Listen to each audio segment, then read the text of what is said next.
Hello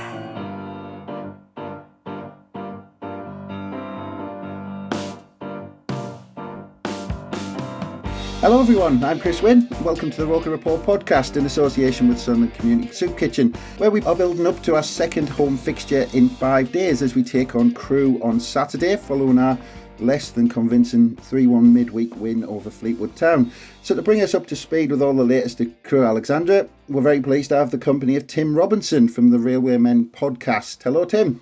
Hi Chris, how's it going? Thanks for having me. Yeah, not bad. Thanks for joining us. How are you keeping? Apart from the football, relatively well, thank you very much. How about yourself? The football's kind of, I'm on the fence at the minute about the football. We'll see how that goes out from the Sunlun point of view, but I'm looking forward to getting into it from a Crewe point of view. But just first, Tim, I noticed in your kind of Twitter bio, it says that you're a Northumbrian. Is that where you're originally from? Because you've got a kind of a Liverpudlian accent twang going on there. So it's Northumbrian in the wider sense, right? The historic Northumbria. So a northerner, if you want. So yeah, the wider north rather than the specific current county of. Right. Okay. There you go. Because I was wondering whether that's where you were originally from, and I was wondering maybe how you got kind of into Crewe Alexandra. But so I assume Crewe was just your local team, and that was it. Yeah. I actually grew up in a small town, kind of in between Crewe and Stoke. They're relatively close together, and I suppose it could have been Crewe, Stoke, or Port Vale. What a choice! They were all relative. Oh, I know, yeah, what a choice.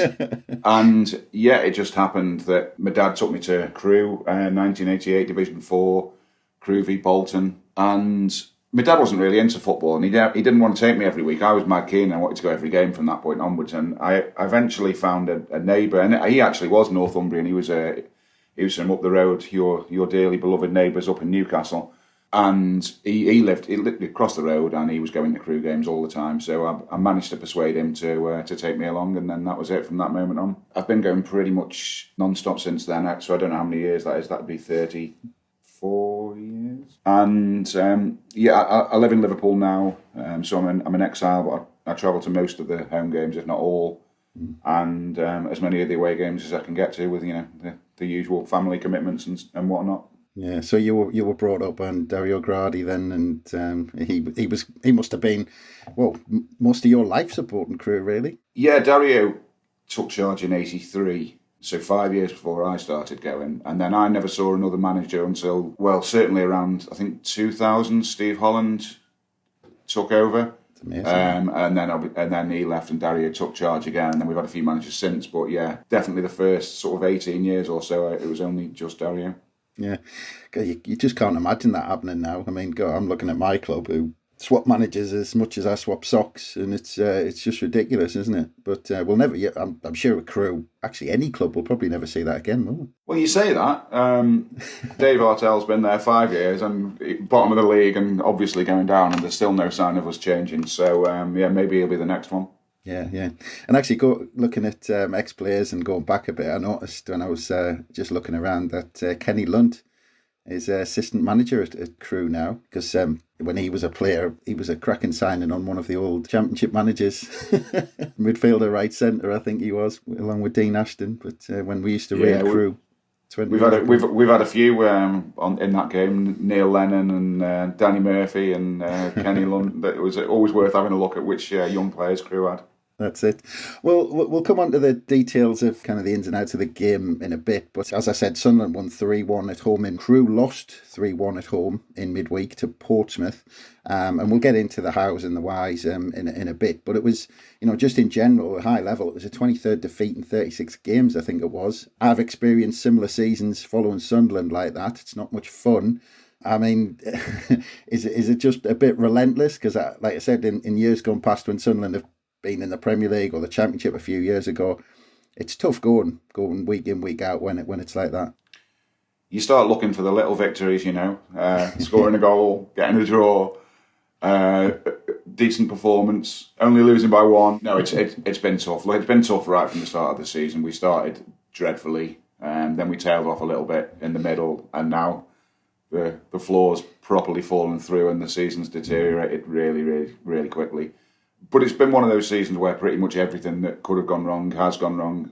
I think even the most cut and dried Crewe fan that thinks David Artell has to go, would admit that there's been mitigating circumstances in terms of players leaving, players, retiring suddenly, injuries, and the team at the moment is primarily kids. I dare say Chris Porter, who's 38 now, aside, we've probably got the youngest team in the EFL. And it's at the moment we're kind of in this cycle of we start games well and then the opposition score with their first chance, and it's a bit of an uphill struggle. So it's been a desperate season. Yeah, and I was looking back, just kind of the seasons leading up to this one. Obviously, David Artell got Crewe promoted after a few seasons in the lower half of League Two. You were kind of struggling in League Two, and then suddenly he got you promoted. Last season finished 12th in League One. That was the season that following promotion. I mean, the talk of kind of second season syndrome in the Premier League, but, they don't necessarily talk about it lower down the pyramid. But was there any sign of a season like this, looking back to the summer? Or were Crewe fans pretty optimistic, thinking, well, 12th last season, can we build on it? I think you've got to go back another season to the promotion season. We knew we had a really good team, and look, that was the COVID curtailed points per game season, and I know you were affected by Wickham having a PPG that was a bit better than yours at the time, and we were top of League Two at that point. We ended up finishing second because Swindon had a game in hand and therefore a better PPG. I'm convinced we'd have gone on to win the league that season, and we had a cracking team full of young academy youngsters that had come through, that had gone through that typical Crewe period of they're not ready. 50 games later, they are ready and they're coping. 50 games later, they're the best kids in the division. And we were at that point in the cycle where everything was clicking. And then that summer, so our first season going into League One, no one signed anyone. Normally in that stage of our cycle as a club, we're a selling club, 2 or 3 of our team get poached. We make a bit of money, we bring some more kids in, and the cycle continues. But no one left. So we went into League One with pretty much the same team. We strengthened actually. We had a good team, and unlike all the other teams that came up with us, we were nowhere near the bottom at any point during that season. And if anything, we were looking up. I think at one stage we were 3 points outside the playoffs. We ended up finishing, I think, 7 points outside the playoffs. But top half, which for a promoted team is unusually strong coming into League One. But then we had a problem because rather than just 1 or 2 kids leaving when they're ready to move on to the Championship, we lost 5 or 6 at once. So within 12 months, we lost Perry NG to Cardiff, Harry Pickering to Blackburn, Ryan Wintle went to Cardiff as well, although he's now at Blackpool, as is Charlie Kirk. Owen Dale also at Blackpool. Ryan Wintle's back at Cardiff now after a spell with Blackpool. So 5 or 6 of our strongest players left at once. So the warning signs were there. I think we felt a little bit reassured by the recruitment. Some strong-looking loans from Premier League clubs, some solid pros. We brought in a defensive midfielder from Rotherham, Sean McDonald, who we were assured was a really solid, dependable pro, and a centre half from Aberdeen. I think they just finished 3rd or 4th in the Scottish Premier League, and he played pretty much the whole season for them, and was ex-Blackburn and Watford, and had played in the Premier League.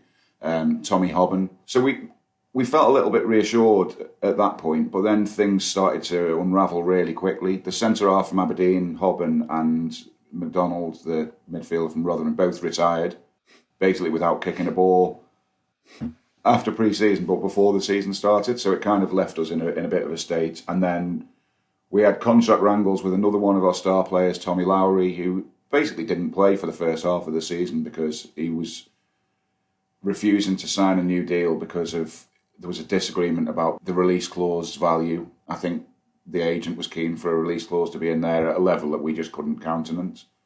It'd effectively be the same as giving him away. So we started very, very slowly. A lot of the loan signings that looked good on paper turned out to not really be making a difference. And that, I suppose, sort of semblance of order and that reassurance that the recruitment gave us, once that had gone, it was clear that we were in a bit of trouble. Yeah.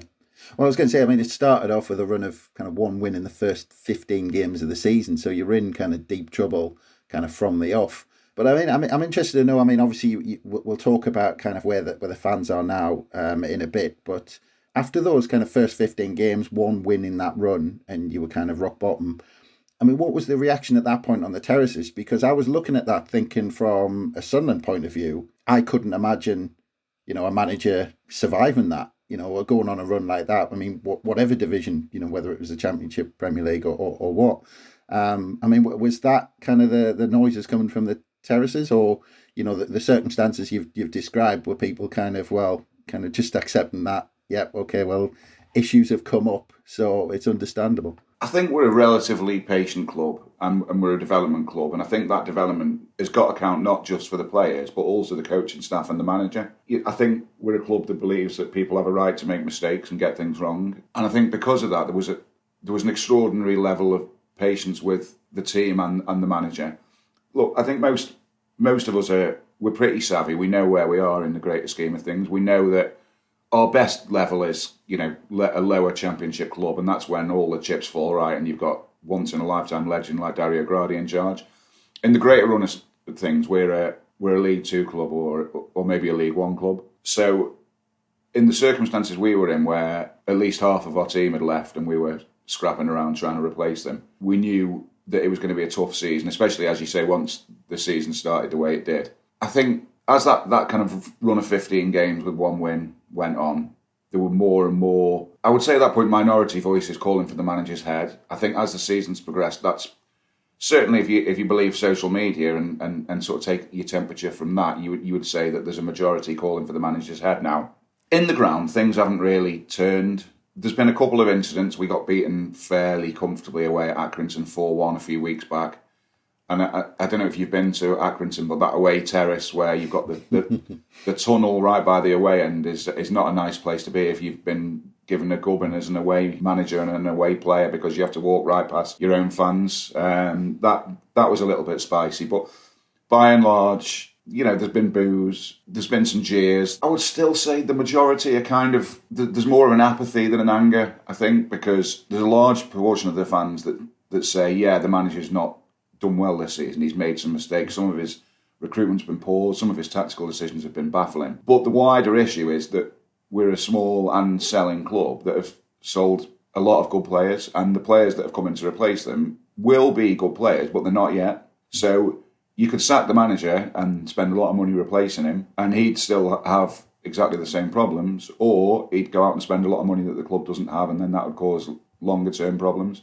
So I think the overriding emotion would be disappointment. There is some anger, but I think most Crewe fans are now kind of wishing it was August and the League Two season was just about to start, and we could, we could start from the same position as everyone else rather than 25 points behind. Yeah, I didn't quite mean to smile through you describing your predicament there. It was more because when you were saying that, it's similar conversations Sunderland fans have had over the last 3 or 4 years about managers. Whether is it better to carry on? Should you just kind of cut loose and start again? I mean, it's not an easy choice, especially because I was looking at the business you got done in January, and I think there was 5 or 6 players who came into the club. I mean, did that give people a bit more hope you could turn it around? Because I was looking back at the table, kind of December through January, and the gap was 4 or 5 points, as opposed to the 8 or 9 now. So did that business give people a bit of hope? Yeah, it did. I think the main thing that gave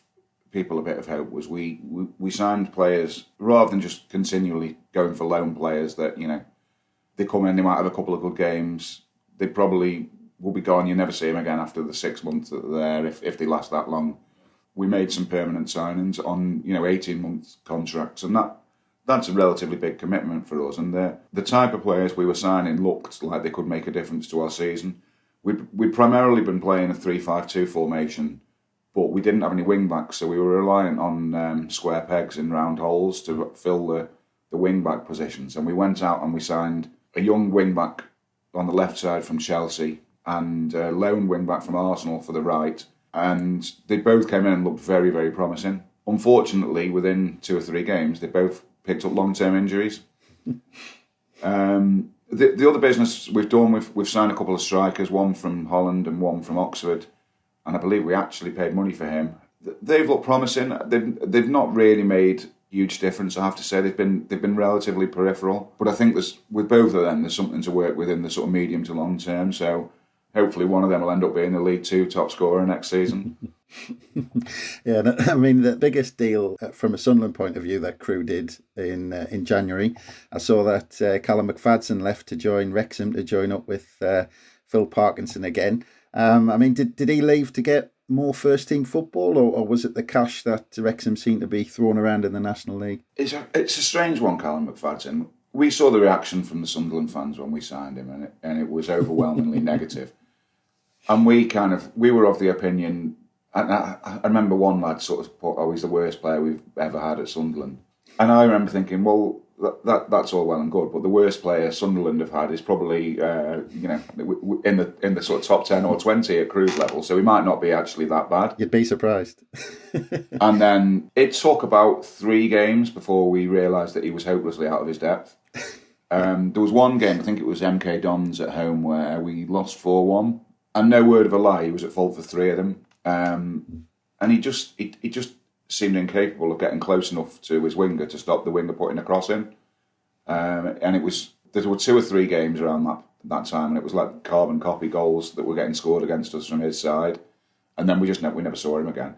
So I believe he probably got a pay rise going to Wrexham. I mean, their budgets smashes ours out of the water, but he wasn't anywhere near our team. We were playing centre forwards at left wing back rather than play him, so that tells you where he was in the pecking order of Crewe. Yeah. At times I kind of felt sorry for him in a sense, because I was staggered that anybody thought he was a League One player, and it was almost like throwing a young lad in there who wasn't that young, kind of realising he was out of his depth. But yeah, I mean, he played, I think, in the game back in October when Sunderland were convincing 4-0 winners at Gresty Road. I mean, at that time, Sunderland hit some decent form, and we were worthy winners that day. I mean, are we kind of expecting a different Crewe now? I mean, with all these new signings, have they had an impact? I mean, I know you've said 2 of the big ones are out, but I mean, should we expect a different Crewe? Since the window closed throughout February and March, we've not really been turned over that many times, but we've normally managed to stay in games, unlike the home game. But we're rarely threatening teams. Our defence is made up of 2 18-year-olds and another centre-half who's 5'9". And even when we play relatively well, we're always going to concede a couple of goals. When you've got strikers, for example, like Ross Stewart, he knows exactly when to give his marker a little nudge as the ball's coming in from a corner. And I would say it's virtually guaranteed that he'll score on Saturday. And at the moment, we don't look... I'd say actually, Tuesday, I think, was the first time our XG, not without wishing to get too heavy into the analysis side of it, our XG was above 1.5, I think, for the first time since about October. So we did create a little bit more on Tuesday against Portsmouth, but normally we're failing to create that many good chances. So if we concede a couple of goals, that's virtually curtains. It's extremely rare for us to take the lead. The team are still fighting. I think the team is still playing for the manager.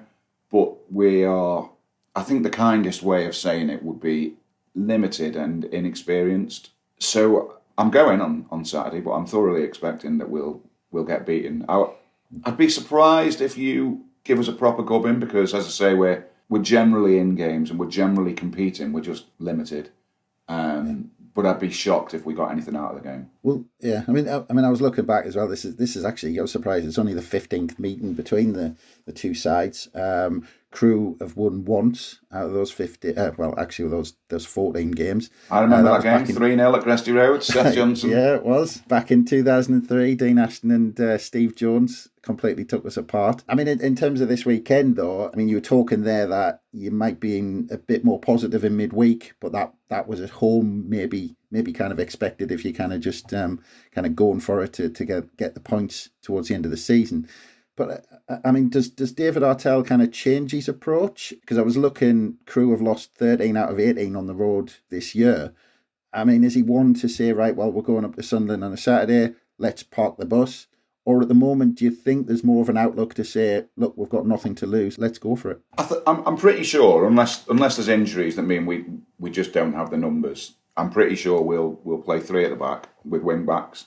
One of them will be a striker. The other one will be a central midfielder, but 2 decent engines. And we'll play very, very similar in terms of our setup and our mentality as we always do. We'll try and keep the ball. We'll try and play out from the back. I have no doubt that a couple of times you'll pinch it off us if you press us at all. Yeah, look, as I say, at this point of the season, you're looking for little victories. No Crewe fans travelling up to Sunderland expecting a win, or probably even a point if we're being realistic. But what we would like to see is some grit. We'd like to see some development from some of the younger players. You know, there's a couple in midfield who the manager's sure are going to make it at this level, but so far we've not seen a huge amount of evidence of that. So, you know, we'd like to see a bit of progressive passing football. We'd like to see us at least create some chances, and if we can score a goal and give us something to celebrate, that'd be good. But yeah, I don't expect to answer your actual question. I don't expect us to park the bus, or at least not to set out to park the bus. I mean, it may be that we're so out of our depth that we end up having to park the bus, but it certainly won't be the way they'll try and set up. We've actually, interestingly, we've struggled at times playing against the wing-back system, against some of the sides we've been taken apart down the flanks. But I mean, I mentioned, you know, your midweek defeat to Portsmouth earlier. From what I read, it seemed like the kind of early goal set the tone in the game.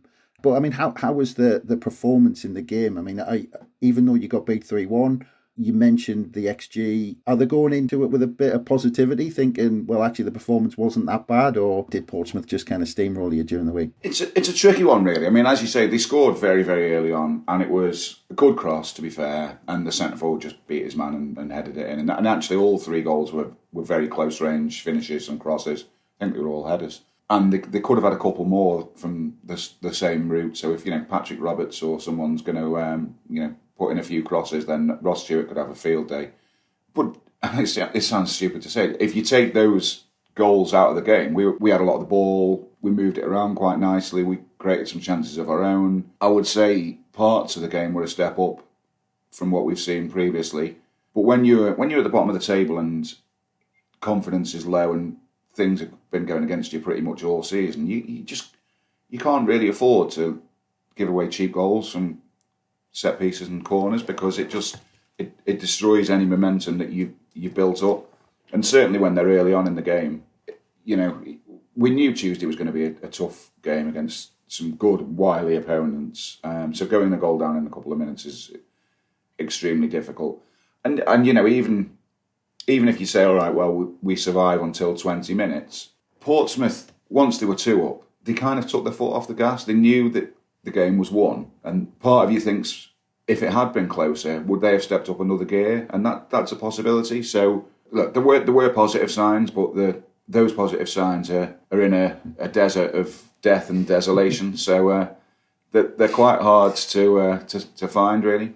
Well, the more you speak, the more I think Ross Stewart, the score, is nailed on. So I'm itching to check the odds when we finish up here. But I don't imagine you'll be getting rich off the back of it. No.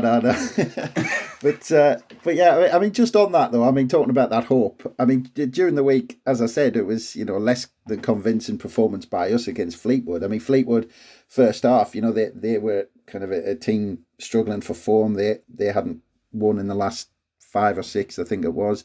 And they give us a real big scare in midweek, especially first half. I mean, if David Artell watches that back, you might see some things that can use to kind of frustrate us on Saturday. You said you're travelling to the game. I mean, does part of you think, yeah, if you kind of frustrate the crowd and do a job in that sense, you could nick a point or even kind of grab one goal and defend it? Well, I mean, it's a possibility.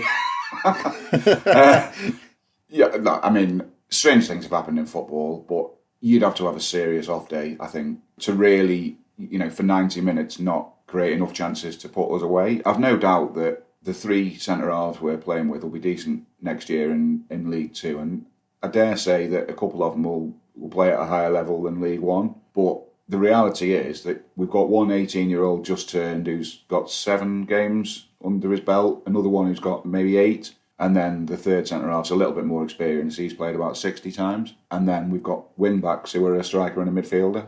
And, you know, you throw into the mix on top of that the fact that we've lost 23 games this season, so confidence couldn't be any lower. I think what we take out of it in the long term is going to Sunderland is a great day out for us. You know, we're not going to go to Sunderland again in a long time. certainly a couple of years, unless we get drawn together in the cup. And it should be an enjoyable experience for the players, no matter what the result is.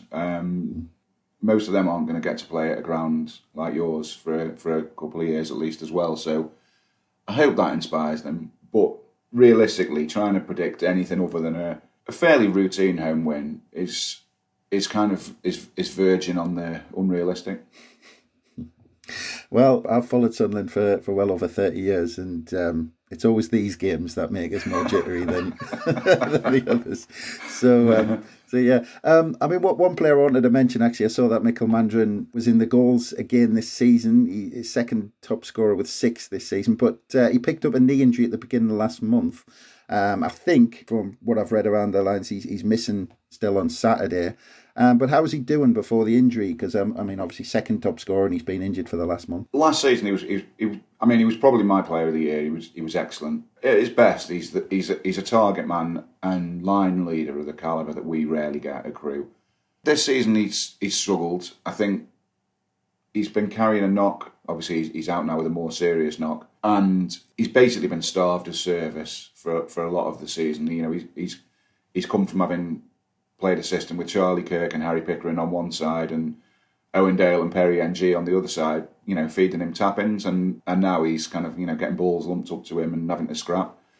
And the other thing is, for a long period of this season, he's been asked to play wing-back. So, you know, when you're asking an out-and-out number 9 to play wing-back, you know that your squad's a little stretched. But he's still been one of our better players when he's been fit. I dare say he's one of the ones that, when we do inevitably go down, and he is out of contract at the end of the season, I dare say he's one that will get picked up by a club at this level, because he's an asset to a team that's on the front foot. He holds up the ball up well.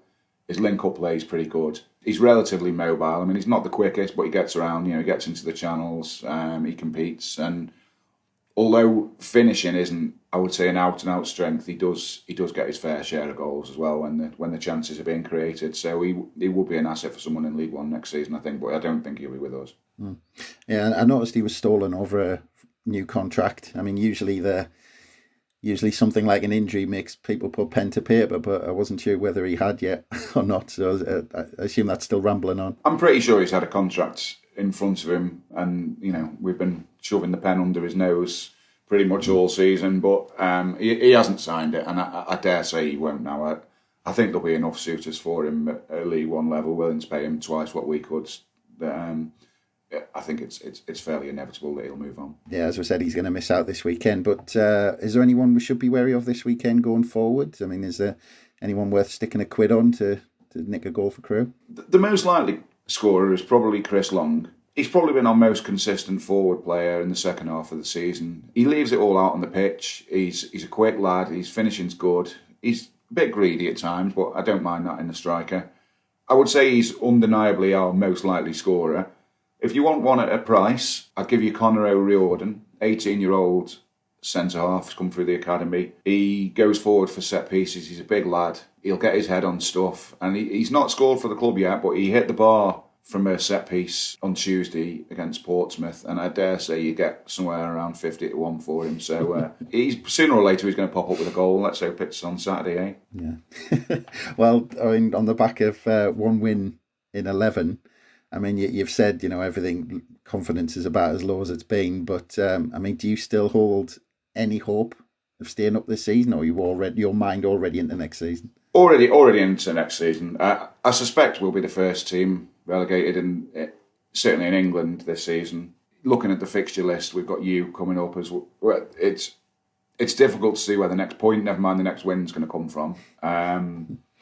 We're definitely looking at League Two. I think most Crewe fans now are looking at the team and thinking, well, you're not going to be here. You're not going to be here. Okay, you are. You're penciled in at right back, and sort of trying to work out what next season's team will look like. It's not been all doom and gloom. There has been some, albeit minor, positive signs. And I think one of them has been, for me anyway, I can kind of see sort of 7 or 8 of next year's starting lineup, and, you know, sunny August day in League Two against Barrow or someone. I think on Saturday we'll be looking for, you know, just some signs that people are ready to keep the place. And, you know, next season we start with a clean sheet and a fresh slate, and hopefully that's enough to help people sort of get over this horrendous season that we've had this year.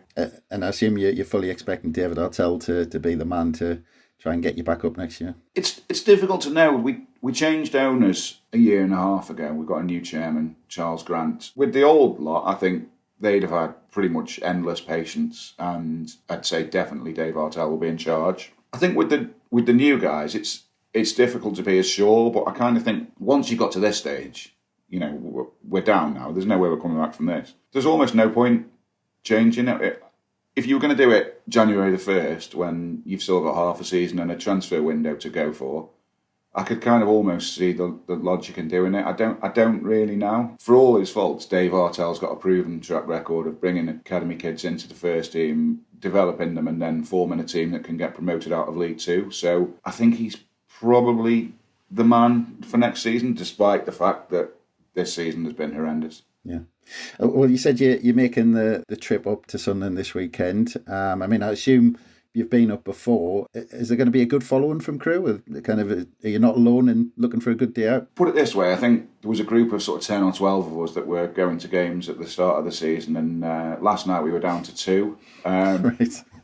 And on the WhatsApp group, I haven't had an answer yet when I put a question who's coming on Saturday. So, look, we'll take a few. There'll be a few going. I think there's a group that are going for a weekend, and there'll be a load more like me who are just in the knowledge that they won't get to go to a ground like Sunderland for a few years, going to for a day out. But if we'd have gone last season, we'd have probably took 12 or 1,500. I dare say it'll be 300 tops with the way the season's gone on Saturday. You'd be up in the gods behind the goal. So I hope you enjoy your visit, and hopefully it's a good game. On that note, I just want to say thank you very much, Tim. I really enjoyed the chance to catch up, and all the best for the battle against the drop or next season getting back. Cheers, Chris. Thanks for having me, and may the best team lose on Saturday. Cheers, Tim. Thanks. You got me worried now, all of this talk about low confidence, but we'll see how it goes. Thanks again, Tim. And thanks again, everyone, for listening. Keep a look out at ROKER Report for all the build-up ahead of the game against Crewe on Saturday, and keep an eye out on all the usual places for the next podcast. That should be dropping very soon after the game. But from us, it's bye for now.